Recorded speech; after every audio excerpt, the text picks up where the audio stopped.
Sige, magsimula tayo sa isang malaking tanong. Paano kung yung mismong institusyon na ginawa para maging huling sandigan ng katarungan sa buong mundo ay siya mismo ang nahaharap sa sarili niyang krisis? Isang krisis ng tiwala, no? Oh, exactly. At ang pinag-uusapan natin dito ay ang International Criminal Court o ICC.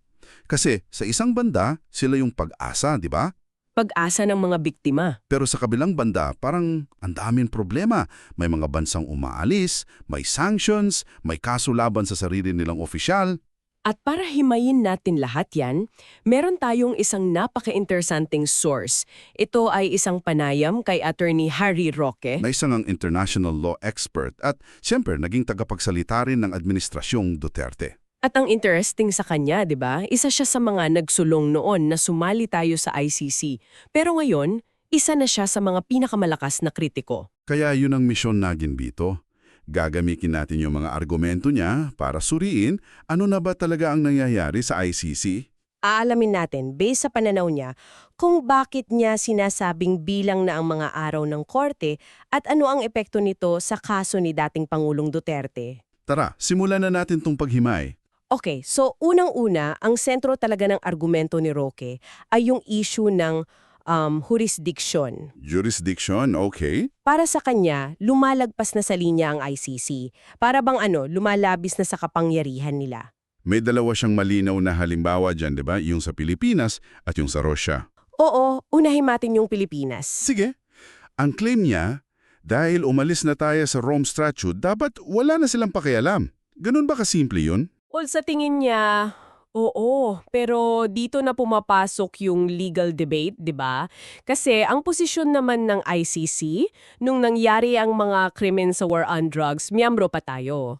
So yung jurisdiction naka-lock in dun sa time na yun? Naka-lock in, exactly. Pero para kay Roque, yung pagpapatuloy pa rin ng investigasyon ngayon, yan ay isang malinaw na paglabag sa soberanya natin. Okay, so apektado tayo dyan. Pero yung kaso ng Russia parang mas matindi pa. Kasi sila hindi naman naging miyembro. Kailanman? Dito talaga umiinit yung argument niya. Yung kaso kay President Putin, 'di ba, tungkol sa pagdukot umano ng mga bata sa Ukraine. Paano nangyari yun? Paano sila nagkaroon ng jurisdiction doon? Kasi yung Ukraine, kahit hindi sila full member, tinanggap nila yung jurisdiction ng korte para sa mga krimen na nangyari sa teritoryo nila. May ganung mekanismo pala? Meron. Pero para kay Roque, isa yang mapanganib na legal loophole. Ang pag-issue ng arrest warrant sa isang leader ng superpower na hindi naman miyembro tulad ng Russia, Amerika o China, isa yang malaking sugal. Overreach na talaga. At dito papasok yung konsepto ng complementarity, no? Na madalas nating marinig. Parang yan ang puso ng debate eh. Eksakto. Yan ang pundasyon ng ICC. Sa simpleng salita, ang ibig sabihin niyan, pangalawa lang dapat ang ICC. Ang primaryang responsibilidad nasa bansa. So dapat ang lokal na korte muna ang umaksyon. Tama. Papasok lang ang ICC kung yung bansa ay unwilling o unable na mag-investiga o maglitis. Kaya ang argumento ng Pilipinas at ni Roque ay gumagana naman ang justice system natin. Kaya huwag kayong makialam. Yun ang sinasabi nila. May korte tayo, may piskal, may pulis, gumagana kahit sabihin nating mabagal, pero ang kontra-argumenta naman ng ICC at ng human rights groups, Ano yon? yung mismong kawalan ng tunay na investigasyon sa mga high-level officials, yun na yun, yung patunay na unwilling ang Estado, kaya kailangan nilang pumasok. So doon nagbabanggaan yung dalawang interpretasyon. Malinaw. At dahil sa pagpupumilit na yan ng ICC, ayon sa panayam, may matinding ganti na. Oo, hindi na lang ito debate, may action na. At dito nagiging parang spy thriller yung kwento, no? Talaga? Kasi ang ginawa raw ng Russia, nagsampa sila ng sarili nilang kaso. Sa sarili nilang korte. Laban kanino? Laban sa prosecutor at mga judges ng ICC na nag-issue ng warrant kay Putin. At hinatulan silang guilty. Seryoso? So may guilty verdict na? Oo. Sabi pa ni Roque, anytime. Pwedeng magpadala ang Russia ng mga tao para arestuhin yung mga opisyal na to. Grabe yan. Isipin mo, opisyal ka ng International Court pero may arrest warrant ka sa isang superpower? Nakakatakot, di ba? Pero hindi lang yan. Meron pang isang armas. Ang financial sanctions. At dito, Amerika naman daw ang nasa likod. Ito yung part na talagang nakakagulat sa detalye. Kasi hindi lang daw yung judges ang apektado. Sino pa? Pati yung mga pamilya nila. Kasi yung sahod nila, US dollars, di ba? At dumadaan sa US financial system. So pinutol yung access nila. Pinutol, nawalan sila ng kontrol. Hindi na raw gumagana yung mga credit cards, hindi na maka-order sa Amazon, putol pati access sa Google. Wow! Ang tanging email na lang daw na gumagana para sa kanila ay Proton Mail. Yung encrypted email service. Oo, so isipin mo yung epekto sa pang-araw-araw na buhay nila. Ginawang personal. Hindi lang ito legal o diplomatikong issue. Inatake yung personal na buhay nila.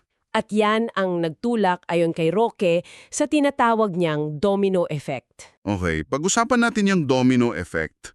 Parang nagkakaroon na ng exodus, no? Sunod-sunod na pag-alis. Oo, binanggit niya yung mga nauna nang umalis tulad ng Burundi, tapos Venezuela, Hungary. Yung Venezuela, may sinabi pa raw yung opisyal nila, di ba? Meron. Sinipin niya yung presidente ng National Assembly ng Venezuela. Tinawag daw niyang useless o walang silbi ang ICC. Diretsahan na. Pero hindi lang ito mga isahang bansa.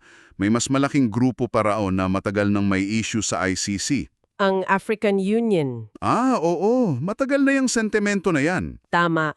At mahalaga tong konteksto na to kasi matagal nang sama ng loob ng African Union na bakit puro taga-Africa lang ang kinakasuhan ninyo. Para sa kanina, parang may bias.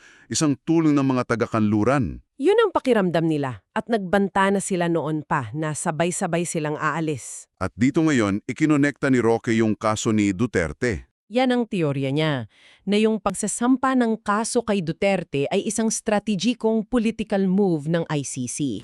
Paano? Para saan? Para kontrahin yung akusasyon na anti-Africa sila.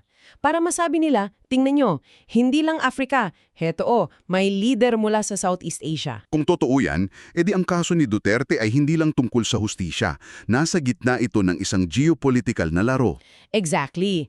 Isang pyesa sa chessboard, ika nga. Pero teka, di ba ang posisyon ng Office of the Prosecutor laging base sa ebidensya? Hindi ba parang masyadong sinikal na isipin na dahil lang yun sa political optics? At dyan na yung debate, di ba? Siyempre, sasabihin ng mga taga-suporta ng ICC na ang ebidensya ang naguutos sa kanila. Libo-libo ang namatay kaya kailangan iimbestigahan. May basehan naman talaga. Meron. Pero yung pananaw ni Roque, isang political interpretation na sa mundo ng international relations, hindi mo mapaghiwalay ang batas sa politika. At mukhang hindi pa tapos ang domino effect na yan? May mga bago pa? Oo, nabanggit din niya yung Mali, Burkina Faso at Niger. Yung mga bansa sa West Africa. Tama. Kamakailan lang, nag-anunsyo na rin sila ng planong pag-alis.